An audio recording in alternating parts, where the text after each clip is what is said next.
இன்று எங்களுடைய தியானம். Tonight I am going to speak about you are a manger. நீங்கள் ஒரு தீவன தொட்டி என்ற தலைப்பிலே தான் நாம் இன்றைக்கு பார்க்க போகின்றோம். சரியோ, இயேசு பிறந்த இடத்தை அவரை தீவன தொட்டியிலே வளர்த்தினார்கள் அப்படி என்று பார்க்கிறோம். சரியோ, ஸோ அதனாலே அந்த தலைப்பை நானே எடுத்தேன். நாங்கள் தான் அந்த தீவன தொட்டியாக இருப்போமே, எங்களுடைய புதுவாழ்வுக்குழு அவ்வாறு மாறட்டுமே அப்படி என்று. ஸோ இந்த ஆண்டு எங்களுடைய நத்தார் விழாவை கொண்டாடும் பொழுது அதையும் எங்களுடைய சிந்தனையிலே வைத்து நாம் செயல்படலாம். So you are a manger. Peace on earth will come to stay when we live Christmas every day. நாம் எப்பொழுது ஒவ்வொரு நாளும் கிறிஸ்து பிறப்பு விழாவிலே அல்லது கிறிஸ்து பிறப்பின் நிகழ்விலே வாழ்ந்து கொண்டிருக்கின்றோமோ, அப்பொழுது பார்த்தீர்கள் என்றால் கடவுளுடைய சமாதானம் எங்கள் மேல், எங்கள் குடும்பத்தில், இந்த உலகத்தில் வந்து தங்கும் அப்படி என்று நாம் பார்க்கின்றோம். என்றால் இயேசு பிறந்த பொழுது அந்த சமாதானம் இந்த பூமியிலே உருவாகட்டும் என்று பாடப்பட்டது. அதுபோல எப்பொழுதெல்லாம் இயேசுவின் அந்த பிறப்போடு நாம் வாழ்ந்து கொண்டிருக்கின்றோமோ, அப்பொழுது உண்மையாகவே அந்த தெய்வ சமாதானம் எங்களுக்குள், எங்கள் குடும்பத்தில் வந்து தங்கும் என்பதுதான் உண்மை. Christmas is not only December 25th, but every day. கிறிஸ்து பிறப்பு விழா என்பது மார்கழி மாதம் 25ஆம் தேதி மட்டுமல்ல, அது ஒவ்வொரு நாளும் என்பதுதான் உண்மையாகும். The celebration of Christmas may be on December 25th, but the meaning of Christmas should be present every day. மார்கழி மாதம் 25ஆம் தேதி என்பது நாம் உலக அளவிலே சிறப்பாக அதை கொண்டாடலாம், அலங்கரித்து கொண்டாடலாம். ஆனால் அந்த கிறிஸ்து பிறப்பு விழாவினுடைய அந்த உண்மை, கிறிஸ்து பிறப்பு விழாவின் அந்த நிகழ்வு என்பது அன்பானவர்களே, நம்ம ஒவ்வொருவருடைய வாழ்க்கையிலும் ஒவ்வொரு நாளும் இடம்பெற்று கொண்டிருக்க வேண்டிய ஒன்றாகும்.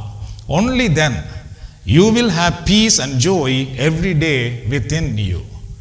அப்பொழுது மட்டும்தான் எங்களுக்குள் கடவுள் கொடுக்கின்ற அந்த சமாதானத்தையும் சந்தோஷத்தையும் நாம் அனுபவிக்க முடியும். Many times we only see Christmas as a celebration. பல முறைகளிலே நத்தார் விழாவை ஒரு கொண்டாட்டமாக நாம் பார்க்கின்றோம். But our life becomes a celebration only when Jesus is born in our life. ஆனால் எங்களுடைய வாழ்க்கை எப்பொழுது ஒரு கொண்டாட்டமாக மாறும் என்றால் அன்பானவர்களே, இயேசு எப்பொழுது நம்முடைய வாழ்க்கைக்குள் வருகிறாரோ அப்பொழுது எங்களுடைய வாழ்க்கையே ஒரு கொண்டாட்டமாக மாற்றப்படுகின்றது. ஒரு கிறிஸ்து பிறப்பு விழாவை எவ்வாறு நாம் உலக அளவிலே கொண்டாடுகிறோமோ, அதுபோல எப்பொழுது இயேசு நமக்குள் வருகிறார் அன்பானவர்களே, அப்பொழுதெல்லாம் பார்த்தீர்கள் என்றால் அந்த நிமிடத்திலிருந்து நம்முடைய வாழ்க்கையும் ஒரு கொண்டாட்டமாகவே இருந்து விடுகின்றது. But it is your choice and our choice. ஆனால் இயேசு பிறப்பது என்பது என்னுடைய உங்களுடைய ஒரு தெரிவாகும். Jesus will never be born into your life without your permission. ஆண்டவராக இயேசு என்னுடைய உங்களுடைய அனுமதி இல்லாமல் ஒரு போதும் எங்கள் வாழ்க்கையிலே பிறக்க மாட்டார் என்பதுதான் உண்மை. சரியோ, அதனாலே நாம் தான் அதுக்கு இடத்தை கொடுக்க வேண்டும், நாம் தான் நம்முடைய உள்ளத்தை திறக்க வேண்டும். So choose the best and your life will become the best. அதனாலே நீங்கள் சிறந்ததை உங்கள் வாழ்க்கையிலே தெரிவு செய்வீர்களாக இருந்தால் உங்கள் வாழ்க்கை சிறப்பாக வந்துவிடும். Your choices and action shape the person you become. உங்களுடைய தெரிவும் உங்களுடைய செயல்பாடும் இருக்கிறது அல்லவா, அதுதான் நீங்கள் எவ்வாறு வருவீர்கள் என்பதற்கு அடையாளமாகும். நீங்கள் எதை தெரிகிறீர்களோ, எவ்வாறு நீங்கள் செயல்படுகிறீர்களோ அவ்வாறு தான் நம்முடைய வாழ்க்கை பின்னாலே எதிர்காலத்திலே உருவாக்கப்படுகிறது. What choices you are making today have an impact on you become tomorrow. சரியோ, இது ஒரு முக்கியமான ஒன்று. நாம் ஒவ்வொரு நாளும், இன்று மட்டுமல்ல, ஒவ்வொரு நாளும் நாம் எதையெல்லாம் தெரிவு செய்கிறோமோ அதுதான் நம்முடைய நாளையாக இருக்கும். அப்படிதான் நாம் நாளையாக மாற்றப்படுவோம். ஆகவே ஒவ்வொரு நாளும் பார்த்தீர்கள் என்றால் நாம் தெரிவு செய்கின்ற விடயங்கள் என்பது மிக மிக முக்கியமான ஒன்று. தவறானவைகளை, தீமையானவைகளை, நம்முடைய வாழ்க்கைக்கு கூடாதவைகளை, தேவையில்லாதவைகளை ஒருபோதும் நாம் பேசவும் கூடாது, தெரிவு செய்யவும் கூடாது. என்றால் அது நாளைக்கு எங்களுக்கு வாழ்க்கையில வந்து விடும் அது. So our lives are moved by our choices. ஆக நம் வாழ்க்கை என்பது நம் விருப்பங்களினால் வடிவமைக்கப்படுகின்றது என்பதுதான் உண்மையாகும். நம்முடைய விருப்பங்களினால். நம்மை பற்றி எத்தனையோ பேர் பெருசாக விரும்பலாம், நாம் எல்லாம் அப்படி இருக்க வேண்டும் என்று. அதுபோல நாமும் பிள்ளைகளுடைய வாழ்க்கையெல்லாம் இப்படி இருக்க வேண்டும் நாம் விரும்பலாம். ஆனால் அவர்கள் அதை விரும்பாமல் போனால், நாம் அதை விரும்பாமல் போனால் நம்முடைய வாழ்க்கை அவ்வாறு அமைக்கப்படாது. ஆனால் நாம் கடவுள் விரும்புவது போல நாம் விரும்புவோமாக இருந்தால் நம்முடைய வாழ்க்கை அவ்வாறு அமைக்கப்படும். So first we make our choices, then our choices make us. சரியோ? முதல்ல நாங்கள் பார்த்துக்கிட்டால் தெரிவுகளை தெரிவு செய்வோம். சரியோ? இது வேண்டும், இது வேண்டாம், அல்லது இதுதான் நல்லம், இப்படி தான் நான் இருக்க வேண்டும் என்று நாம் தெரிவு செய்வோம். அதுக்கு பின்பு பார்த்தீர்கள் என்றால் நாம் என்ன தெரிவு செய்தோமோ அதுதான் நம்மை உருவாக்குமே தவிர, அதுதான் நம்முடைய வாழ்க்கையாக நம்முடைய வாழ்க்கைக்குள் வந்து விடுமே தவிர மற்றபடி எதுவுமே நம்முடைய வாழ்க்கைக்குள் நம்மை உருவாக்க முடியாது. ஆகவே நாம் தீமையானவைகளை தெரிவு செய்தால் அது நம்முடைய வாழ்க்கைக்குள் வந்துவிடும். அவ்வாறு நம்முடைய வாழ்க்கை வந்துவிடும். நன்மைகளெல்லாம் நாம் தெரிவு செய்வோமாக இருந்தால் அது நம்முடைய வாழ்க்கையை அவ்வாறு மாற்றிவிடும். நாம் அவ்வாறு நல்லவர்களாக மாற்றப்படுகிறோம் என்பதுதான் உண்மையாகும். So think about your best future first. அதனாலே உங்களுடைய சிறந்த எதிர்காலத்தை முதலாவது நாம் சிந்திக்க வேண்டும். எப்பொழுதும் என்னிடத்திலே செபத்துக்கு வருகிற யாராக இருந்தாலும் சரி, அவரிடத்திலே முதலாவது நான் கேட்பது, உங்களுக்காக நான் என்னத்துக்காக செபிக்க வேண்டும், அதுக்கு பின்பு நீங்கள் என்ன விரும்புகிறீர்கள் என்றதை எனக்கு சொல்லுங்கள் அப்படி என்று கேட்பது என்னுடைய வளமை. ஏனென்றால் சும்மா எனக்கு மன்றாடுங்கள் என்றால் போல நமக்கு கிடைக்காது. ஒரு கடைக்கு போனால் அவர்கள் கேட்கிறார்கள் என்ன வேண்டும் என்று, நாம் நம்முடைய விருப்பத்தை சொல்லுகிறோம். அதுபோல நாமும் இறைவனிடத்திலே வரும் பொழுது நமக்கு ஒரு விருப்பம் இருக்க வேண்டும். அப்ப அந்த விருப்பத்துக்கான ஒரு தரிசனம் நமக்கு உருவாக வேண்டும். எனக்கு இது வேண்டும், இதனால் நான் இப்படி வாழப்போகிறேன், இதை இவ்வாறு செய்ய போகிறேன் என்ற ஒரு தரிசனம். அதன்படி நாம் செபிக்கும் பொழுது இறைவன் அதை நமக்கு கொண்டு வருகிறவராக இருக்கின்றார். So think about your best future first, then plan for it and act upon it. அதுக்கு பின்பு பார்த்தீர்கள் என்றால் முதல் சிந்திக்க வேண்டும், அதுக்கு பின்பு அதற்காக திட்டமிட வேண்டும், அதுக்கு பின்பு அதற்காக நாம் செயல்பட வேண்டும். இந்த மூன்றும் மிக மிக முக்கியமான ஒன்றாகும். உதாரணமாக என்னுடைய மகன் இதில் இருக்கிறார் இன்றைக்கும். சரி, அவர் நம்முடைய கூட்டங்களுக்கு வர வேண்டும் என்று நாம் விரும்பினோம். அது எல்லாருடைய விருப்பம். அதுக்கு பின்பு பார்த்தீர்கள் என்றால் அவர் தொடர்ச்சியாக நம்மோடு கூட்டத்துக்கு வர வேண்டும் என்றால் நாம் என்ன செய்ய வேண்டும் அப்படி என்று நாம் யோசித்தோம். தெரியும், அவருக்கு நீ கட்டாயம் கூட்டத்துக்கு வர வேண்டும், அவர்களுக்காக செபிக்கிறோம், அது மட்டும் போதாது. என்றால் அவர் வளர்ந்து வர அவர்களுக்கு சில நிகழ்வுகள் இருக்கு, படிப்பு விடயங்கள் இருக்கிறது, விளையாட்டு விடயங்கள் இருக்கிறது. ஸோ இப்படி நிறைய விடயங்கள் வரும். அவ்வாறு வரும் பொழுது வெள்ளிக்கிழமைக்கு எவ்வாறு முக்கியத்துவம் கொடுக்க வைப்பது என்பதை பற்றி நாம் சிந்தித்தோம். அதுக்கு பின்பு அதுக்காக எவ்வாறு செயல்படலாம் என்று நாம் செயல்பட ஆரம்பித்தோம். இப்போ வெள்ளிக்கிழமை என்பது நமக்கு மிக முக்கியமான நாள் என்பதை நாங்கள் உருவாக்க வேண்டியதாக இருந்தது. ஆகவே வெள்ளிக்கிழமையை தவிர்த்து எதுவாக இருந்தாலும், அது டியூஷன் கிளாஸாக இருக்கலாம், ஸ்போர்ட்ஸ் கிளாஸாக இருக்கலாம், ஃப்ரெண்டோட மீட் பண்ணுறதாக இருக்கலாம், எதுவாக இருந்தாலும் மற்ற நாட்களிலே கட்டாயமாக நீ போகலாம். ஆனால் உன்னால் முடியுமாக இருந்தால் வெள்ளிக்கிழமையை நாம் எல்லாரும் குடும்பமாக இறைவனுக்கு கொடுக்க நீ ஒத்துழைத்தால் அது நம்முடைய குடும்பத்துக்கு ஆசீர்வாதமாக மாறும் என்பதை இப்போ விளங்கக்கூடிய விதமாக எடுத்து கூறிய பொழுது அதை அவர்கள் விளங்கி கொண்டு அதுக்கு பின்பு அதிலே நடக்க ஆரம்பிக்கும் பொழுது அதனுடைய ஆசீர்வாதம் ஆட்டோமேட்டிக்காக அவர்களுக்கு வரும் என்பது நமக்கு தெரியும். ஆகவே இன்றைக்கு அவர் கூட்டங்கள் இருக்கு, வேலை செய்கிறார், படித்து முடித்தார், வேலை செய்கிறார், கூட்டத்தில் இருக்கிறார் என்றால் கட்டாயம் நீ வரத்தான் வேண்டும், நீ வரவிட்டால் பார், அப்படி இப்படி என்றெல்லாம் சண்டை பிடிச்சோ அல்லது அப்படி ஒன்றுமே இல்லை. முதலாவது எங்களுடைய திட்டம் மிக அவசியம். அந்த திட்டத்தை நாம் பின்பு போடக்கூடாது. ஒரு விடயம் நடப்பதற்கு முன்பு நாம் திட்டமிட வேண்டும். சரியோ, அதுக்கு பின்பு பார்த்தீங்கன்னா அதுக்காக நாம் செயல்பட வேண்டும். அப்போ சில பேர் பார்த்தீர்கள் ஹைஸ்கூல் வரும் வரைக்கும் பொறுமையாக இருப்பார்கள். ஹைஸ்கூல் வந்த பிறகு ஒன்றும் செய்ய முடியாதுனோ, அதுக்கு பின்பு மாற்ற முடியாது.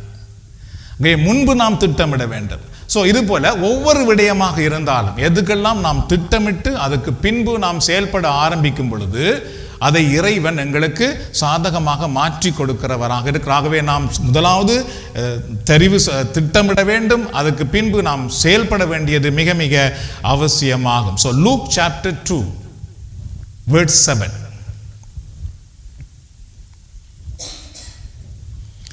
Mary, she gave birth to her firstborn, a son.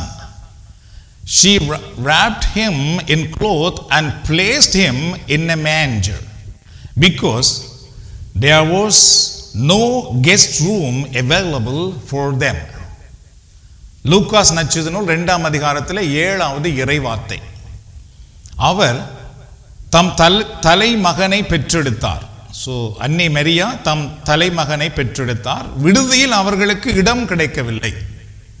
சரியோ? எனவே பிள்ளையை துணிகளில் பொதித்து தீவன தொட்டியில் கிடத்தினார். எல்லாரும் சேர்ந்து அது ஒரு முறை வாசிப்போம் என்றால் அதில் தான் நாம் இன்றைக்கு சிந்திக்க போகிறோம் இந்த கிறிஸ்து பிறப்பு விழாவிலே. சரியோ? எல்லாரும் சேர்ந்து வாசிப்போம். அவர் தம் தலைமகனை பெற்றெடுத்தார். விடுதியில் அவர்களுக்கு இடம் கிடைக்கவில்லை. எனவே பிள்ளையை துணிகளில் பொதித்து தீவன தொட்டியில் கிடத்தினார். சரியோ? இதுக்குள்ளே ஒரு பெரிய செய்தி இருக்கிறது. அதை தான் நாம் இன்றைக்கு பார்க்க போகிறோம். So I like to present 2 words before you tonight. இந்த வார்த்தையிலிருந்து 2 முக்கியமான விடயத்தை இன்றைக்கு உங்களுக்கு முன்னே வைக்க விரும்புகிறேன். ஒன்று, no guest room is available in the inn.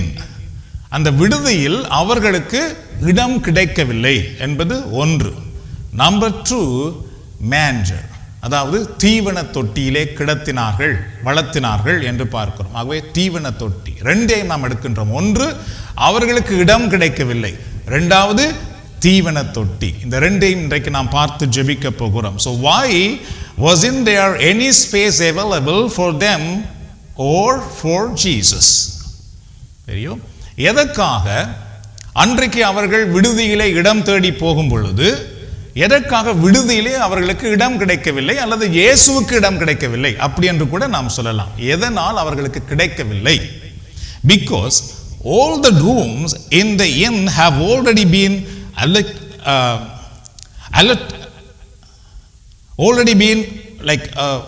booked to others. சரியோ?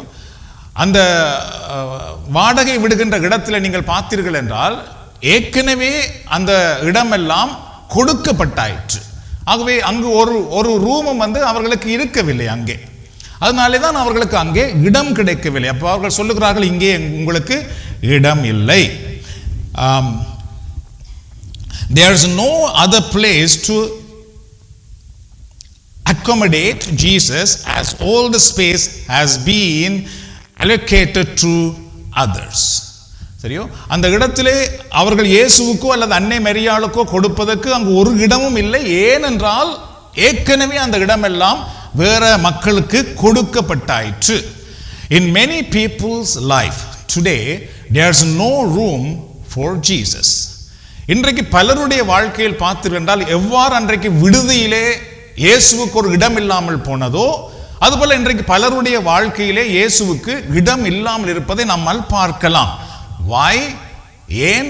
Because all available spaces are occupied by other priorities. சரியோ? ஏனென்றால் ஏன் அவர்களுக்கு இயேசுவுக்கு கொடுக்க இடம் இல்லாமல் இருக்கிறது என்றால் அவர்களுக்கு இருக்கின்ற எல்லா இடமும் வேற வேற விடயங்களுக்காக கொடுக்கப்பட்டாயிற்று. அதனாலே இப்பொழுது இயேசுவுக்கு நேரம் கொடுப்பதற்கோ அல்லது இயேசுவுக்கு இடம் கொடுப்பதற்கோ முடியாமல் போய்விடுகின்றது. People's heart overflow with love for the world. இன்றைக்கு பார்த்தீர்கள் என்றால் உலகத்தின் மேலுள்ள அன்பினாலே பலருடைய உள்ளம் எல்லாம் நிரம்பி வழிந்து கொண்டிருப்பதை நம்மால் பார்க்கக்கூடியதாக இருக்கும். So they run after the world. அதனாலே பார்த்துக்கிட்டால் அவர்கள் உலகத்துக்கு பின்னாலேயே ஓடிக்கொண்டிருக்கின்றார்கள். சரியோ? Their thoughts are full of worldly pleasure. அவருடைய சிந்தனை எல்லாம் எப்பொழுதுமே உலகத்தை பற்றியதாகவே இருக்கிறது, உலக இன்பங்களை பற்றியதாகவே இருக்கின்றது. The result, they are always thinking only of worldly life. அதனாலே பார்த்தீர்கள் என்றால் அவர்கள் எப்பொழுதுமே இந்த உலக வாழ்க்கையை மட்டுமே சிந்தித்துக் கொண்டிருக்கிறவர்களாக இருக்கின்றார்கள். Some people put saint in Jesus place. சில மக்கள் பார்த்தீர்கள் என்றால் இயேசு இருக்க வேண்டிய இடத்திலே புனிதர்களை வைத்து விட்டார்கள். அதனால இயேசுவுக்கு அங்கு இடம் இல்லாமல் போய்விடுகிறது. சரி, அதையும் நாம் பார்க்க வேண்டும். ஏன்னா அதுவும் ஒரு பிரச்சனையாக இருக்கிறது இன்றைக்கு. They only pray to saints, but they have no relationship with Jesus Christ. ஏனென்றால் அவர்கள் பார்த்தீர்கள் எப்பொழுதுமே புனிதர்கள் வழியாகவே செபித்துக் கொண்டிருக்கிறார்களே தவிர இயேசு வழியாக செபிப்பதற்கு அவர்களால் முடியாமல் இருக்கின்றது. சரியோ? Some people put money in Jesus place. சில மக்கள் என்ன செய்கிறார்கள் என்றால் இயேசு இருக்க வேண்டிய இடத்திலே அல்லது இயேசுவுக்கு கொடுக்க வேண்டிய நேரத்திலே கூட பணம் சம்பாதிப்பதற்காக அந்த நேரத்தை கொடுத்து விடுகின்றார்கள். அதனாலதான் இயேசுவுக்கு அங்கு இடம் இல்லாமல் போய் விடுகின்றது. They all the time run after the money but don't have time for Jesus Christ. எப்பொழுதுமே பணம் சம்பாதிப்பதிலேயே ஓடிக்கொண்டிருப்பார்கள். ஆனால் இயேசுவுக்கு இடம் கொடுக்க அவர்களால் முடியாமல் போய் விடுகின்றது. Some people put entertainment in Jesus' place. சில மக்கள் பார்த்தீர்கள் என்றால் அவர் இயேசு இருக்க வேண்டிய இடத்திலே கொண்டாட்டங்களை உள்ளே கொண்டு வந்து வைத்து விடுகிறார். அப்போ அவர்களுக்கு கொண்டாட்டங்களுக்கு போறதிலே மிக நேரம் போய் விடுகிறதே தவிர இயேசுவிடத்தில் வர முடியாமல் போகிறது. அன்பானவர்களே, இது மிக முக்கியமான ஒன்று. அன்றைக்கு அன்னை மரியாவும் இயேசுவும் சூசையப்பரும் அன்னை இயேசுவை கருவிலே தாங்கிக் கொண்டு ஒவ்வொரு அறையாக போய் தட்டிய பொழுது அவர்களுக்கு இடம் கிடைக்கவில்லை.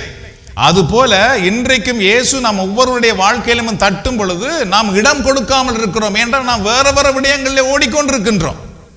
ஆகவே அதை நாம் சிந்திக்க வேண்டியது மிக மிக அவசியமான ஒன்றாகும். So they all the time run after the money. Some people put entertainment. So they are always busy with parties and gatherings.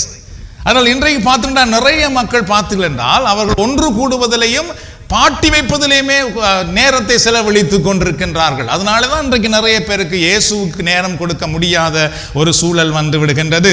Some people put many other things in Jesus' place. சில மக்கள் இன்னும் பல பல விடயங்களை இயேசுவுக்கு கொடுக்க வேண்டிய நேரத்திலே கொடுக்காமல் இயேசுவுக்கு கொடுக்க வேண்டிய இடத்திலே அவைகளை கொண்டு வந்து வைத்ததினாலே இயேசுவுக்கு அவர்களால் நேரம் கொடுக்க முடியாமல் போய்விடுகிறது. So they have no room for Jesus.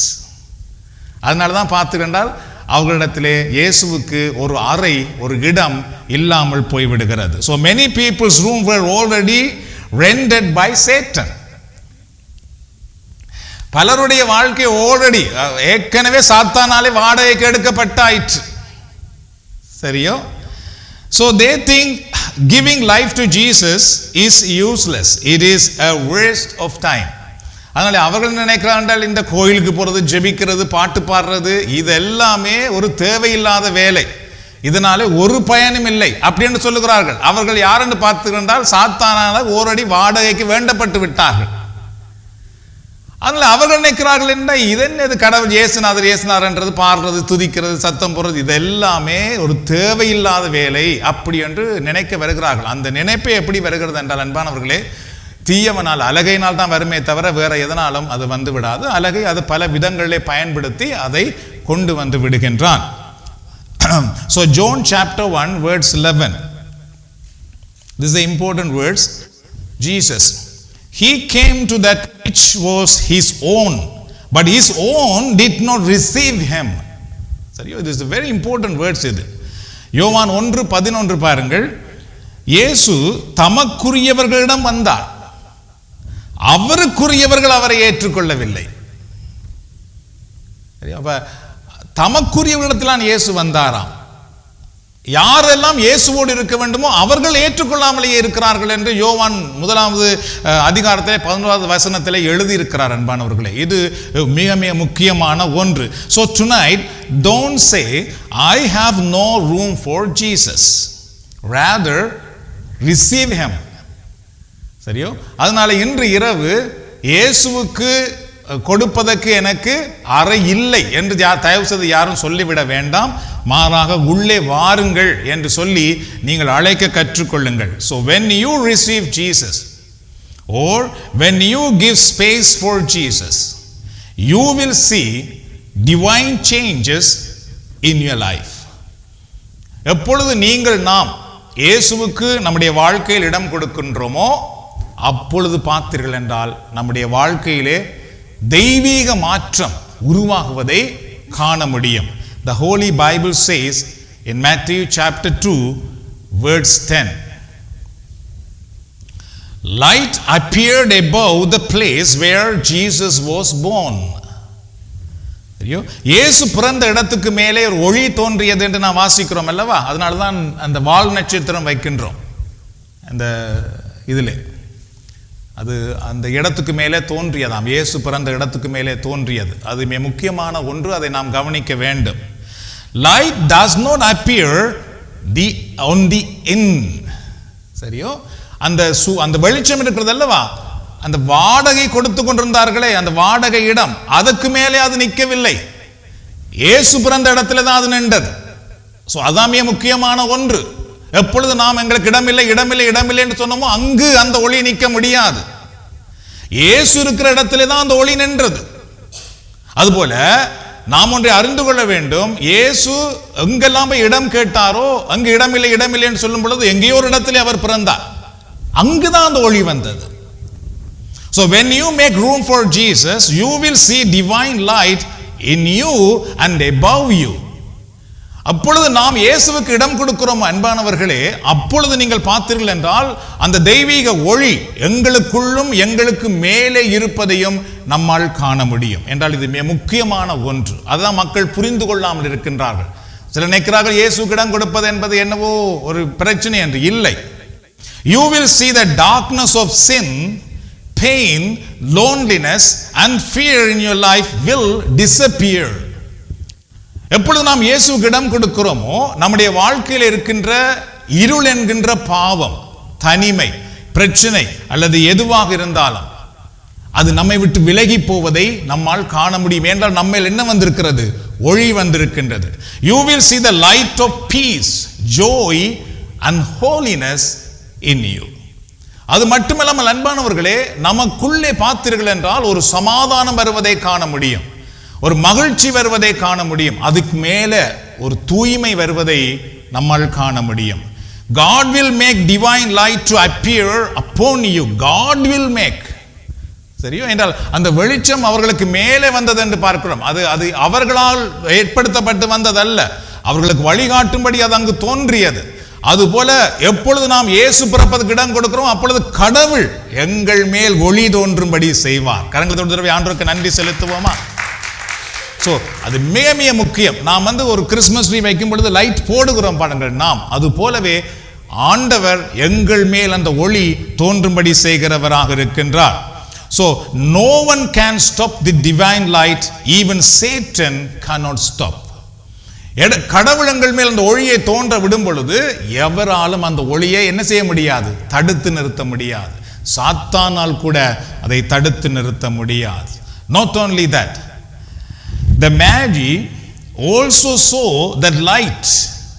அது மட்டுமல்ல அன்பானவர்களை, வெறும் அங்கே தோன்றியது மட்டுமல்ல, அவரை தேடி வந்த ஞானிகள் இருக்கிறார்கள் அல்லவா, அவர்கள் அந்த வெளிச்சத்தை கண்டார்கள். அவர்களால் தான் அதை அடையாளம் கண்டு கொள்ள முடிந்தது. ஸோ அவர்கள் அதை அடையாளம் கண்டு அதை பின்தொடர்ந்து வந்தார்கள் அப்படி என்று நாம் பார்க்கிறோம். Likewise, God will make others see your light. அதுபோல் அன்பானவர்களே, கடவுள் என்ன செய்வார் தெரியுமா? மற்றவர்கள் எங்கள் மேல் எங்களுக்குள் இருக்கிற ஒளியை காணும்படி செய்வார். உங்களுக்குள் இருக்கிற அந்த ஒளி இருக்கிறது அல்லவா, அந்த தெய்வீக வல்லமை இருக்கிறது அல்லவா, அதை மற்றவர்கள் காணும்படி அவர் செய்கிறவராக இருக்கின்றார். People who saw the darkness of suffering, poverty, loneliness and sin in you will now see the divine light. யாரெல்லாம் உங்கள் வாழ்க்கையிலே பாவத்தை, தனிமையை அல்லது கஷ்டத்தை, இல்லாமையை, பிரச்சனைகள் எல்லாம் உங்களிடத்திலே பார்த்தார்களோ அவர்கள் எல்லோரையும் ஆண்டவர் உங்கள் மேல் இருக்கிற ஒளியையும் வல்லமையும் காணும்படி செய்வார். அல்லேலூயா. கரங்கள் தட்டி உதவி ஆண்டவருக்கு நன்றி செலுத்தலாம்.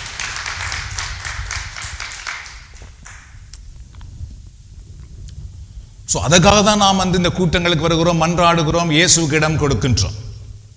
The light of blessings and the light of divine power they will see. கடவுள் அந்த வெளிச்சம் என்கிற ஆசீர்வாதத்தை, வெளிச்சம் என்கிற தெய்வீக வல்லமையை மற்றவர்கள் பார்ப்பார்கள். அது பொழுது நம்மிடத்திலே அதை காணும்படி ஆண்டவர் செய்வார். They will see the light of faith in you. சரியோ? அதுபோல மற்றவர்கள் உங்களுக்குள் இருக்கிற அந்த வலிமையான விசுவாசத்தை, உறுதியான விசுவாசத்தை காணும்படி கடவுள் செய்கிறவராக இருக்கின்றார். They will see the light of God's words in you. அது மட்டுமில்லாமல் கடவுளுடைய வார்த்தை உங்களுக்குள் இருப்பதை மற்றவர்கள் காணும்படி செய்வார். அன்பானவர்களே, என்றால் அந்த ஒளியை ஞானிகள் கண்டார்கள் பாருங்கள். அதுபோல இயேசு நமக்குள் இருக்கும் பொழுது அந்த வல்லமையை மற்றவர்கள் கட்டாயமாக காண்பார்கள். காணாமல் இருக்கவே முடியாது என்றால் கடவுள் அதை காணும்படி செய்கிறவராக இருக்கின்றார். So they will see the light of God's word in you. They will see the light of worship and prayer in you. அது மட்டுமல்லாமல் ஆராதனை என்கிற வெளிச்சத்தையும் செபம் என்கிற வெளிச்சத்தையும் மற்றவர்கள் காணும்படி கடவுள் செய்கிறவராக இருக்கிறார். மீண்டும் முதலவே கரங்கள் தட்டி நாம் ஆண்டவருக்கு நன்றி சொல்லுவோம். அன்பானவர்களே, அதனால தான் பார்த்தீர்கள் என்றால் நாம் இந்த கூட்டங்களில் பங்கு பெறும் பொழுது இப்பொழுது நம்மால் செபிக்க முடிகிறது, இப்பொழுது நம்மால் இறைவனை போற்ற முடிகிறது. எவ்வாறு இது முடிகிறது? ஏனென்றால் இயேசுவுக்கு நாம் இடம் கொடுத்ததால் தான் அது முடிகிறதே தவிர மற்றபடி முடியவில்லை. பாருங்கள், எத்தனை படித்தவர்கள் இருக்கிறார்கள், எவ்வளவு இறையியல் பட்டம் பெற்றவர்கள் இருக்கிறார்கள். அவர்களால் கூட சில நேரத்தில் கண்களை மூடி செபிக்க முடியாமல் இருக்கின்றது. அவரிடத்திலே ஒருவர் வந்து தன்னுடைய துன்பத்தை, வேதனையை, கஷ்டத்தை சொன்னால் அவர்களுக்கு விடுதலை அளிக்கக்கூடிய செபத்தை கூட அவர்களால் செய்ய முடியாமல் இருக்கிறது. ஆனால் அவர்களோடு நம்மை ஒப்பிடும் பொழுது அவர்களுடைய படிப்புக்கு அருகிலே கூட நம்மால் போக முடியாமல் இருக்கின்றது. எத்தனை பெரிய பணக்காரர்கள் இருக்கிறார்கள், எவ்வளவு ஆற்றல் மிகுந்தவர்கள் இருக்கிறார்கள். ஆனால் சாதாரணமாக ஒன்றுமில்லாதவர்கள் செய்கிற அந்த ஜெபம், ஒன்றுமில்லாமல் செய்கிற அந்த ஆராதனையில் இருக்கிற வல்லமையை அவர்களால் கொண்டு வர முடியாமல் இருக்கிறது. ஏனென்றால் இவர்களுக்குள்ளே இயேசு இருக்கின்றார். The Holy Bible says that light led the wise men to the place where Jesus was born. பரிசுத்த வேதாகம் என்ன சொல்கிறது தெரியுமா? அந்த ஒளி இருக்கிறது அல்லவா, அது என்ன செய்ததாம்? ஞானிகளை இயேசு பிறந்த இடத்து வரைக்கும் கொண்டு வந்து விட்டதாம் என்று நாம் பார்க்கின்றோம். அந்த ஒளி அந்த ஞானிகளை இயேசு பிறந்த இடத்துக்கிட்ட வந்தோடனே அது நின்றுட்டு தான். அப்படியே திருமறையில் வாசிக்கணும். அங்கே அவர்கள் சரியாக வந்து இயேசுவை அடையாளம் கண்டார்கள். So you will become a leader leading to Jesus when you give room to Jesus. நானும் நீங்கள் எப்பொழுது இயேசுவுக்கு இடம் கொடுக்க ஆரம்பிக்கிறோம் அப்பொழுது என்ன மாற்றம் உண்டாகும் தெரியுமா? எவ்வாறு அந்த ஒளி ஞானிகளை வழிநடத்தி கொண்டு வந்து இயேசுவிடத்தில் விட்டதோ அதுபோல என்னையும் உங்களையும் ஆண்டவர் மக்களை வழிநடத்துகின்ற தலைவர்களாக மாற்றி விடுகின்றார். மீண்டும் தடவை கரங்களை நாம் ஆண்டவருக்கு நன்றி செலுத்துவோம். அன்பானவர்களே, அதுவரைக்கும் நம்மால் அதை முடியாது. நம்முடைய குடும்பத்தை கூட நம்மால் ஒன்றுமே செய்ய முடியாமல் இருப்போம். ஆனால் நான் உங்களுக்கு சொல்லட்டும், அந்த ஒளி எவ்வாறு ஞானிகளை வழி நடத்தியதோ அதுபோல எனக்கும் உங்களுக்குள்ளும் இயேசு இருப்பாரா என்றால் ஆண்டவர் எங்களை ஒரு வழிகாட்டியாக மாற்றுவார், ஒரு தலைவராக மாற்றுவார், மற்றவர்களை வழி நடத்துவதற்கு வலிமை கொடுக்கிறவராக அவர் மாற்றுகிறவராக இருக்கின்றார். So you will become a leader. Also you who have been the guide of Satan will now become the guide of Jesus. இதுவரைக்கும் பார்த்துக்கொண்டால் சாத்தானிடத்திலே மக்களை வழிநடத்தி கொண்டிருந்த மக்களாகிய நாங்கள் அதற்கு பின்பு இயேசுவிடத்தில் வழிநடத்துவர்களாக நாம் மாற்றப்பட்டு விடுகின்றோம். இதுதான் உண்மை. அதுவரைக்கும் நாம் தவறான பாதைகளை சொல்லிக் கொண்டிருப்போம், இயேசு இல்லாத வழிகளை சொல்லிக் கொண்டிருப்போம். ஆனால் இயேசு நமக்குள் வந்த பின்பு அது பிழை, இதுதான் சரி என்று சொல்ல நாம் ஆரம்பித்து விடுகின்றோம். So you will lead people in darkness into the light, from darkness into light. அதுக்கு பின் பார்த்தீர்கள் என்றால் நானும் நீங்களும் என்ன செய்கிறோம் பாருங்கள், இருளுக்குள் இருக்கிற மக்களை வெளிச்சத்தில் வழிநடத்துவர்களாக நாம் மாற்றப்பட்டு விடுகின்றோம். நம்மால் அதை செய்யாமல் இருக்க முடியாது இயேசு நமக்குள் வந்த பின்பு. So you will lead people who were in sin into holiness. அது மட்டுமல்லாமல் யார் பாவத்துக்குள்ளே இருக்கிறார்களோ அவர்களை நாங்கள் பரிசுத்தத்துக்குள்ளே வழிநடத்துவர்களாக மாற்றப்பட்டு விடுவோம். அதனால்தான் இயேசு நமக்குள்ளே வர வேண்டியது மிக அவசியம். இன்றைக்கு எத்தனையோ குடும்பத்திலே பாருங்கள், தந்தைமார்கள் தாய்மார்கள் தங்கள் பிள்ளைகளை பற்றி கவலைப்படுகிறார்கள். அவர்களை சரிப்படுத்த முடியாமல் இருக்கிறது என்று கலங்குகிறார்கள். சரிப்படுத்த முடியாது. ஆனால் திருமறை என்ன சொல்கிறது பாருங்கள், கடவுள் நமக்குள் வரும் பொழுது, கடவுளுடைய வல்லமை நமக்குள் வரும் பொழுது அதை மீறி அவர்களால் ஒன்றும் செய்ய முடியாதபடி ஆண்டவர் செயலாற்ற ஆரம்பிப்பார். இந்த ஒளி வழி நடத்தியது பாருங்கள். அதுபோல ஒவ்வொரு தந்தை இடத்திலே தாயிடத்தில் இருக்க வேண்டியது என்ன தெரியுமா? அந்த கிறிஸ்து தான் இருக்கணும். அது இருந்தால் போதும். நீங்கள் பேசும் பொழுது கட்டாயமாக இறைவனுடைய உள்ளத்திலே பேச ஆரம்பித்து விடுவார். உங்களுக்கு முன்னாலே இல்லை என்று அவர்கள் சொல்லலாம், ஆனால் ஆண்டவர் அவர்களை விடவே மாட்டார், திரத்தி கொண்டே இருப்பார். இல்லை, அதை நீ சிந்தி, அப்பா சொன்னதை கேள், அம்மா சொன்னதை கேள்.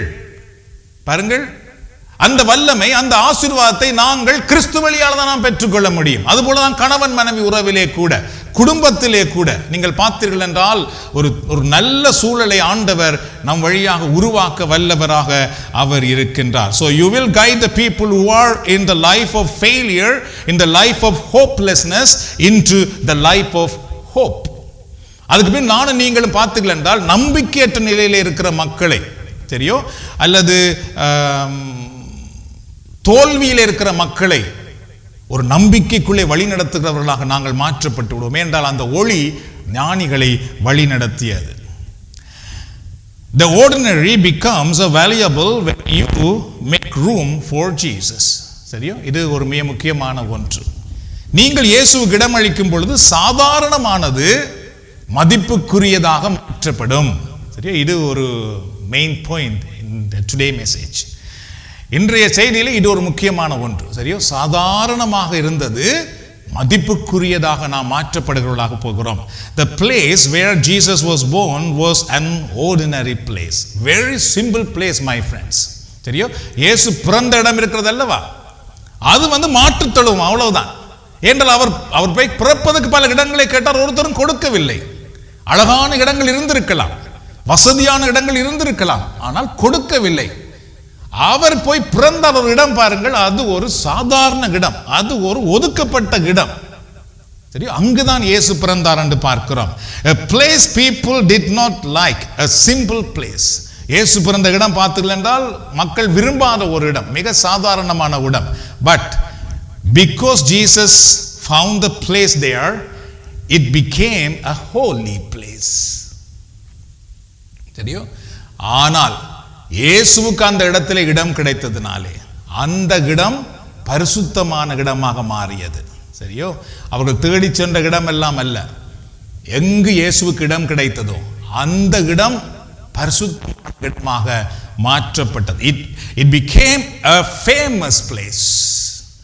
அதுக்கு பின் பார்த்துக்கிட்டால் அந்த இடம் உலகத்துக்கே ஒரு பிரசித்தி பெற்ற இடமாக மாற்றப்பட்டது. எது? சாதாரண ஒரு இடம், ஒதுக்கப்பட்ட ஒரு இடம். இயேசுவுக்கு அங்கு இடம் கிடைத்ததினாலே அந்த இடம் இப்பொழுது ஒரு பெரிய பிரசித்தி பெற்ற இடமாக மாறியது. It became a shrine. அந்த இடம் பார்த்தீர்கள் என்றால் ஒரு வழிபாட்டு தலமாக மாறி இருக்கிறது. அன்பானவர்களே, உலக மக்கள் எல்லாம் போய் அந்த இடத்திலே வழிபாடு செய்யக்கூடிய இடமாக மாற்றப்பட்டிருக்கிறது. இப்ப அங்கு போயிட்டு வந்தவர்களுக்கு அது இன்னும் அழகாக விளங்கும். சரியோ? எது? இயேசுவுக்கு இடம் கிடைத்த அந்த இடம் ஒரு சாதாரண இடம். It became a temple. அந்த இடத்துல ஒரு பெரிய ஆலயமே கட்டப்பட்டிருக்கிறது. ஏன்? அங்குதான் இயேசுவுக்கு இடம் கிடைத்தது. அவர் போய் தட்டினார்கள் அல்லவா, அங்கெல்லாம் இடம் கிடைக்கவில்லை. அது அந்த இடத்துல அந்த நிலை ஏற்படவில்லை, இடம் கிடைத்த இடத்திலே மட்டும்தான். சரியோ? ஸோ the place எங்க அவர்களுக்கு இடம் கிடைக்கவில்லையோ, it is gone. We cannot see that anymore. எந்த இடமெல்லாம் இயேசுவுக்கு கிடைக்கவில்லையோ அந்த இடமெல்லாம் இப்பொழுது இல்லாமல் போய்விட்டது. அதை நம்மால் பார்க்க முடியவில்லை. இயேசுவுக்கு கிடைத்த இடம் மட்டும்தான் நம்மால் பார்க்க முடிகிறது. So this will happen to those who have no room for Jesus. They will lose their life in this world and in heaven. யாரெல்லாம் இயேசுவுக்கு இடம் கொடுக்காமல் இருக்கிறார்களோ அவர்களுடைய வாழ்க்கை இவ்வாறு தான் நடக்கும். அதாவது இந்த உலகத்திலும் மறு உலகத்திலும் அவர்கள் மறக்கப்பட்டவர்களாக, அவர்கள் இல்லாமல் போனவர்களாக மாறுவார்கள். ஏனென்றால் இயேசுவுக்கு இடம் கிடைத்த இடம் மட்டும்தான் இன்றைக்கு வரைக்கும் அது இருக்கின்றது. இதிலே ஒரு சில படம் நான் அதை காட்டுகிறேன். 3 படம் தான் பாருங்கள். இது இயேசு பிறந்த இடம். இதில் அங்கு போயிட்டு வந்தவர்கள் கொடுத்த படம் 2. சாதாரணமான ஒரு இடத்திலே, சரியோ, இயேசு வளர்த்தப்பட்ட இடத்திலே, அது ஒரு வழிபாட்டு தலமாக நிறைய மக்கள் ஒவ்வொரு நாளும் போய் தரிசிக்கின்ற ஒரு இடமாக, ஒரு பெரிய ஆலயம் அமைக்கப்பட்ட ஒரு இடமாக மாற்றப்பட்டிருக்கிறது. என்றால் அதை நாங்கள் கண்களால் பார்க்கிறோம். இது நாம் வெறும் வாயால் சொல்லவில்லை, இது சரித்திரமாக இருக்கிறது. இதுதான் உண்மை. சரியோ? இயேசு பிறந்த இடம் இன்றைக்கும் அவ்வளவு பிரசித்தி பெற்றிருக்கிறது. ஆகவே நாங்கள் கேட்கிற இந்த செய்தி எனக்கும் தான் உங்களுக்கும் தான். பரிசுத்தாவின் இன்றைக்கு சொல்லிக் கொண்டிருக்கிற செய்தி என்னவென்றால், மகனே மகளே, நீ இயேசுவுக்கு இடம் கொடுத்தால் இவ்வாறு தான் உன் வாழ்க்கை இருக்கும். அது அழிந்து போகாது, அது மறக்கப்பட்டு போகாது. அது எப்பொழுதுமே ஆண்டவரால் முன்குறிக்கப்பட்டதாக, எப்பொழுதும் ஆண்டவரால் உயர்த்தப்பட்டதாக இருக்கும். So when you make a room for Jesus, your ordinary life become valuable. நானும் நீங்கள் எப்பொழுது ஆண்டவருக்கு இடம் கொடுக்கிறோமோ அப்பொழுது சாதாரண எங்களுடைய வாழ்க்கை பார்த்தீர்கள் என்றால் பெருமதிமிக்க வாழ்க்கையாக மாறும். என்பானவர்களே, பெருமதிமிக்கவர்களாக கடவுள் மாற்றுவார். மக்கள் எங்கள் வழியாக இறைவனுடைய ஆசீர்வாதத்தை பெற்றுக்கொள்ளக்கூடிய விதமாக இறைவன் எங்களை மாற்றக்கூடியவராக இருக்கிறார். Your life will become a pure, a holy. அந்த இடம் பாருங்கள், ஹோலி பிளேஸா இருக்குது இன்றைக்கு. அதுபோல எங்களுடைய வாழ்க்கை ஒரு தூய்மையான இடமாக மாற்றப்படும். Your life will become a temple of Jesus Christ. என்று அதில் இன்றைக்கு ஆலயம் இருக்கிறது. அதுபோல என்னுடைய வாழ்க்கை, உங்களுடைய வாழ்க்கை இயேசு நமக்குள் இருக்கும் பொழுது அது ஒரு ஆலயமாக மாற்றப்பட்டு விடுகிறது. People will receive divine healing through you and through me. அதுக்கு பின் பார்த்துட்டால் மக்கள் தெய்வீக விடுதலையை உங்கள் வழியாக எங்கள் வழியாக பெற்றுக்கொள்ள ஆரம்பிப்பார்கள். என்றால் அங்கு எதுக்காக மக்கள் போய் வருகிறார்கள்? அந்த ஒரு தெய்வீக விடுதலைக்காக. They will receive divine blessing through you. அது மட்டுமல்லாமல் உங்கள் வழியாக நம் வழியாக தெய்வீக ஆசீர்வாதத்தை அவர்கள் பெற்றுக்கொள்ள ஆரம்பிப்பார்கள். They will find the light, the right path and future hope through you. அது மட்டுமல்லாமல் இயேசு நமக்குள், நம் சாதாரண மக்கள் அன்பானவர்களே, ஒரு காலத்திலே சாதாரண மக்கள், அவ்வளவுதான். நம்மிடத்தில் யாரும் வந்திருக்க மாட்டார்கள், யாரும் ஆலோசனை கேட்டிருக்க மாட்டார்கள், நம்மை கணக்கு எடுத்திருக்க மாட்டார்கள். ஆனால் இயேசு நமக்குள் வந்த பின்பு பெரிய பெரிய படித்தவர்களாக கூட இருக்கலாம், யாராக இருந்தாலும் கடவுளுடைய ஆலோசனை கேட்க நம்மிடத்திலே வரும்படி கடவுள் செய்வார். என்றால் நாம் இப்பொழுது சாதாரணமானவர்கள் அல்ல, நமக்குள் கிறிஸ்து இருக்கின்றார். அவர் எவரோடு என்ன பேச வேண்டும் என்று அவருக்கு தெரியும். You will make them disciple of Jesus. மற்றவர்களை நானும் நீங்களும் இயேசுவின் சீடர்களாக மாற்றுவர்களாக மாறுவோம். Indeed, Jesus remember you not only in this world but also in the next life. ஏனென்றால் இந்த இடம் இருக்கிறது அல்லவா, இன்றைக்கு வரைக்கும் நினைவு கூறப்படுகிறது. அவர் தேடி சென்று இடம் கிடைக்காத இடமெல்லாம் அழிந்து போய்விட்டது. இந்த இடம் இன்றைக்கு வரைக்கும் நினைவு கூறப்படுகிறது. அதுபோல எப்பொழுது நானும் நீங்களும் இயேசுவுக்கு இடம் கொடுக்கிறோம், அப்பொழுது இயேசு எப்பொழுதும் எங்களை நினைத்துக் கொள்வார். இந்த உலகத்திலும் சரி, மறு உலகத்திலும் எங்களை நினைக்கிறவராக இருப்பார். சரி, the last one. Wise men presented gift at the birthplace of Jesus Christ. ஞானிகள் பார்த்தீர்கள் என்றால் இயேசு பிறந்த இடத்துக்கு என்ன கொண்டு வந்தார்கள்? பரிசு பொருட்கள் கொண்டு வந்தார்கள்.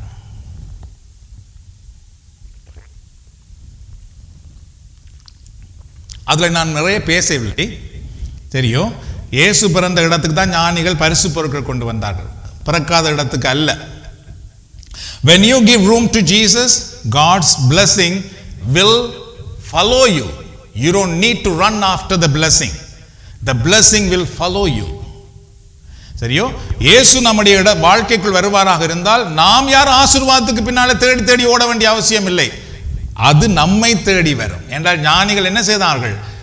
கொடுக்க வேண்டிய காணிக்கையை இயேசு பிறந்த இடத்துக்கு தேடிக்கொண்டு வந்தார்கள் அல்லவா, தூர இடத்திலிருந்து வந்தார்கள் என்று நாம் பார்க்கின்றோம் அன்பானவர்களே. Sorry, tonight think about, are you a manger for Jesus Christ? ஆகவே இன்று இரவு நீங்கள் இயேசு பிறக்க இடம் கொடுத்த ஒரு தீவன தொட்டியாக இருக்கிறீர்களா அப்படின்னு யோசியுங்கள். என்ற நாம் கேட்கிறோம், உண்மைதான். ஆனால் அதுக்கு நாம் இடம் கொடுக்கிறவர்களாக இருக்கின்றோமா? If not, open your heart to Jesus, even who are in the life. அப்படி இல்லை என்றால் நீங்கள் உங்களுடைய இதயத்தை இயேசுவுக்காக திறவுங்கள். You become a light to this world when you open your heart, when you give place to Jesus Christ. நீங்கள் இயேசுவுக்கு உங்கள் இதயத்தை திறந்து இடம் கொடுக்கும் பொழுது நீங்கள் ஒரு வெளிச்சமாக மாறுவீர்கள் இந்த உலகத்துக்கும் உங்கள் குடும்பத்துக்கும். என்றால் ஒளி தோன்றியது. Number 2, you become a leader.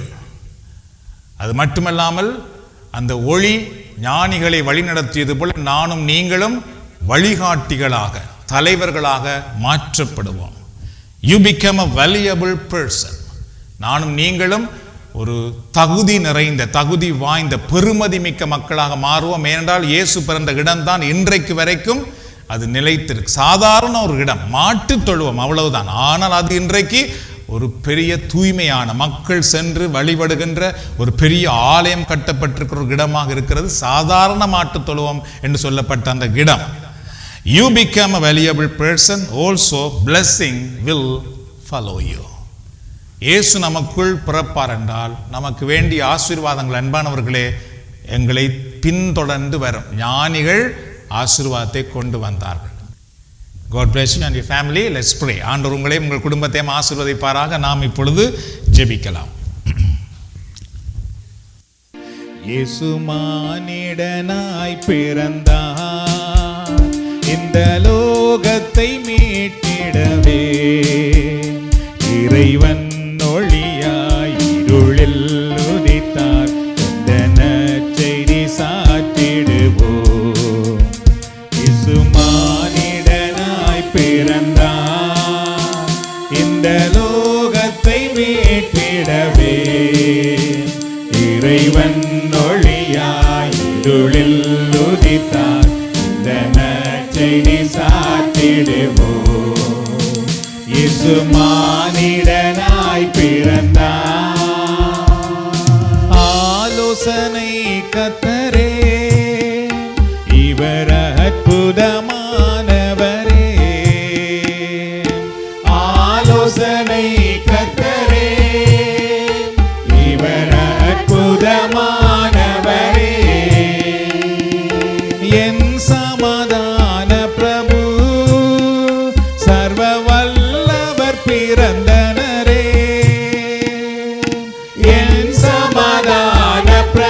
இயேசு மானிடனாய் பிறந்தார் இந்த லோகத்தை மீட்டிடவே.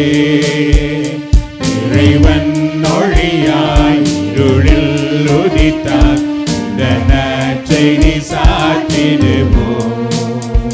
இயேசு மானிடனாய் பிறந்தார். மாட்டு தொழுவத்திலே பரன் முன்னரையில் பிறந்தார். மாட்டு தொழுவத்திலே பரன் முன்னரையில் பிறந்தார். தாழ்மையை பின்பற்றுவோம் அவர் ஏழ்மையின் பாதையிலே. தாழ்மையை பின்பற்றுவோம் அவர் ஏழ்மையின் பாதையிலே. இயேசு மானிடனாய் பிறந்தார் இந்த லோகத்தை மீட்டிடவே. இறைவன் ஒளியாய் இருளில் உதித்தார், இந்த நற்செய்தி சாற்றிடுவோம். இயேசு மானிடனாய் பிறந்தார். நன்றி ஆண்டவரே. இதோ ஒவ்வொருவரும் ஒளியாக மாறுவார்களாக. ஒவ்வொருவர் மேலும் உம்முடைய இறை ஒளி இருப்பதாக, தெய்வீக ஒளி இருப்பதாக. நன்றி நன்றி நன்றி நன்றி ஆண்டவரே. நன்றி செலுத்துகிறோம் அப்பா. அன்பானவர்களே, ஜெபித்துக் கொண்டே இருங்கள். ஜெபம் ஒன்றுதான் உங்களுக்கு விடுதலை தரும். சாதாரணமான உங்களை ஆண்டவர் வலிமை மிக்கவர்களாக எடுத்து பயன்படுத்தும்படி இப்பொழுது கேட்பீர்களா? ஆண்டவரே, நான் சாதாரணமான மனிதன், ஆனால் என்னை பயன்படுத்தும் ஆண்டவரே. என்னை பெருமதி மிக்கதாக மாற்றும் ஆண்டவரே. என் வாயிலே உம்முடைய வல்லமையை தாரும், இறை வார்த்தையை தாரும், இறை வாக்கை தாரும். நான் ஜெபிக்கிறவனாக என்னை மாற்றும். கேளுங்கள், ஆண்டவர் உங்களுக்கு கொடுப்பார். அபிஷேகத்தோடு பெற்றுக்கொள்ளுங்கள். நன்றி நன்றி நன்றி ஆண்டவரே. ஸ்தோத்திரம் அப்பா. துதிக்கிறோம் ஆண்டவரே. கேட்கிறவர்கள் பெற்றுக்கொள்ளுகிறார்கள், கேட்கிறவர்கள் பெற்றுக்கொள்ளுகிறார்கள். கேளுங்கள் ஆண்டவரே. நான் ஒரு உதாரணமானவனாய் மாறட்டும். என் குடும்பம் உதாரணமாய் மாறட்டும். என் குடும்பம் மலை மேல் உள்ள பட்டணமாய் மாறட்டும். என் குடும்பம் மலை மேல் உள்ள பட்டணமாய் மாறட்டும் அப்பா. நான் இன்னும் நிறைய மக்களை உம்மிடத்திலே கொண்டு வர வேண்டும். இந்த ஆலயத்தை நான் நிரப்ப வேண்டும். கேளுங்கள் ஆண்டவரே, இந்த ஆலயத்தை நான் நிரப்ப வேண்டும் அப்பா. நான் இருக்கிற வாங்கல் மற்றவர்களால் நிரம்ப வேண்டும் ஆண்டவரே, நிரம்ப வேண்டும் ஆண்டவரே. கேளுங்கள், ஆண்டவர் அதை செய்ய போகிறார். ஆண்டவர் அதை செய்வார். அன்பானவர்களே, புதிய ஆண்டிலே ஆண்டவர் அதை உங்களை வைத்து தான் செய்ய போகிறார். நீங்கள் நட்சத்திரமாக ஒளி வீச போகிறீர்கள். இயேசுவை காட்டுகிறவர்களாக மாறப் போகிறீர்கள். இயேசுவிடத்திலே வழிநடத்துகிறவர்களாக மாறப் போகிறீர்கள். நீங்கள் சாதாரணமானவர்கள் அல்ல, ஆண்டவருடைய வல்லமை உள்ளவர்கள், ஆண்டவருடைய அபிஷேகம் பண்ணப்பட்டவர்கள், ஆண்டவருடைய வரங்களால் நிரம்பியவர்கள். நன்றி ஆண்டவரே, ஸ்தோத்திரம் ஆண்டவரே. இதை நீர் இப்பொழுது செய்து கொண்டிருப்பதற்காக நன்றி. பரலோக மகிமை அடைவதற்காக நன்றி. இன்றைக்கு இந்த ஆலயத்தில் ஆண்டவருடைய மகா பெரிய பிரசன்னம் எங்களை மூடிக்கொள்வதற்காக ஸ்தோத்திரம். எங்கள் வறுமைகள் நீங்குவதற்காக நன்றி. இந்த ஆலய மக்களால் நிரப்பப்பட போவதற்காக ஸ்தோத்தரிக்கிறோம். நிறைய மக்கள் ஆண்டவரை உம்மை தேடி வரும்படியாக எங்களை நீர் பயன்படுத்த போவதற்காக உம்மை நன்றியோடு போற்றுகிறோம், துதிக்கிறோம், ஆராதிக்கிறோம், மகிமைப்படுத்துகிறோம். ஹல்லேலூயா, ஹல்லேலூயா, ஹல்லேலூயா. அன்பின் ஆண்டவரே, இதோ இந்த நேரத்தில் நீர் பிறந்த இடம் எவ்வாறு இன்றைக்கு ஒரு வழிபாட்டு ஸ்தலமாக மக்கள் ஆண்டவருடைய பிரசன்னத்தை அனுபவிக்கக்கூடிய இடமாக மாற்றப்பட்டிருக்கிறதோ, அதுபோல இன்றைக்கு இந்த இறை வார்த்தை தியானத்தை கேட்ட நம் எல்லோரையும் அது போன்ற ஒரு கருவிகளாக நீர் மாற்றி பயன்படுத்தும்படி உம்முடைய அருக்கரங்களை அர்ப்பணிக்கின்றோம். மலரப்போகிற புதிய ஆண்டிலே இந்த ஆலயத்தை இடம் கொள்ளாமல் போக மட்டும் மக்களால் நாங்கள் நிரப்புவதற்கு எங்களை நீர் ஒரு வல்ல கருவியாய் பயன்படுத்துவீராக. வரங்கள் வல்லமைகள் நிறைந்தவர்களாக உருவாக்குவீராக. ஞானிகளை வழிநடத்திய ஒளியாக எங்களை மாற்றுவீராக. இதோ இந்த நேரத்தில் அன்றைக்கு ஞானிகள் நீர் பிறந்த இடத்துக்கு பரிசு பொருட்களை கொண்டு வந்தது போல அன்பின் ஆண்டவரே, இதோ இந்த நேரத்தில் இவர்கள் ஒவ்வொருவருடைய வாழ்க்கையில், நேரலையில் இணைந்திருக்கிற ஒவ்வொருவருடைய வாழ்க்கையிலும் நீர் எப்பொழுதும் அவர்களுக்கு வேண்டியதை நீர் அனுப்பி கொண்டே இருப்பீரா. ஏதிலும் குறைவில்லாமல் உம்முடைய ஆசீர்வாதத்தோடு தங்களுடைய குடும்பத்தையும் தங்கள் ஊழியத்தையும் செய்ய ஆண்டவருடைய அருக்கரம் எல்லோரையும் ஆசீர்வதிப்பதாக இயேசுவின் நாமத்தில் மன்றாடி நீர் தருகிற ஆசீர்வாதத்தை பெற்றுக் கொள்கிறோம் எங்கள் நல்ல தந்தையே. எல்லோரும் முதலவே ஆண்டவருக்கு நன்றி செலுத்துவோம். ஹல்லேலூயா. நன்றி செலுத்துகிறோம் ஐயா, நன்றி செலுத்துகிறோம். நல்லவரே, அன்புள்ளவரே, நன்றி செலுத்துகிறோம். ஒருமாக நன்றி செலுத்துகிறோம் ஐயா, நன்றி செலுத்துகிறோம். நல்லவரே, அன்புள்ளவரே, நன்றி செலுத்துகிறோம். நாம் ஆராதிக்கும் தேவன் நல்லவர், விடுவிக்க வல்லவரே. நாம் ஆராதிக்கும் தேவன் நல்லவர், விடுவிக்க வல்லவரே. எரிகின்ற அக்கினிக்கும் ராஜாவுக்கும் விடுவிக்க வல்லவரே. எரிகின்ற அக்கினிக்கும் ராஜாவுக்கும் விடுவிக்க வல்லவரே. நாம் ஆராதிக்கும் தேவன் நல்லவர், விடுவிக்க வல்லவரே. நாம் ஆராதிக்கும் தேவன் நல்லவர், விடுவிக்க வல்லவரே. நாம் இறுதி ஆசீர்வாதத்துக்காக சிரம் தாழ்த்தலாம். ஆண்டவராகிய கடவுள் எப்பொழுதும் உங்களை வழி நடத்துவதற்காக உங்களுக்கு முன்னும், எப்பொழுதும் உங்களை பாதுகாப்பதற்காக உங்களுக்கு பின்னும், எப்பொழுதும் உங்களை ஆசீர்வதிப்பதற்காக உங்களுக்கு மேலும் இருந்து வழி நடத்துவாராக. ஆண்டவராக இயேசு கிறிஸ்துவின் அருளும் கடவுளின் அன்பும் பரிசுத்த ஆவியின் ஐக்கியமும் நம் அனைவரோடும் நம்முடைய குடும்பத்திலும் எப்பொழுதும் இருப்பதாக. பிதா சுதன் பரிசுத்த ஆவியின் பெயராலே ஆண்டவர் விட்டு சென்ற சமாதானத்தை ஒருவரோடு பகிர்ந்து கொள்ளுவோம்.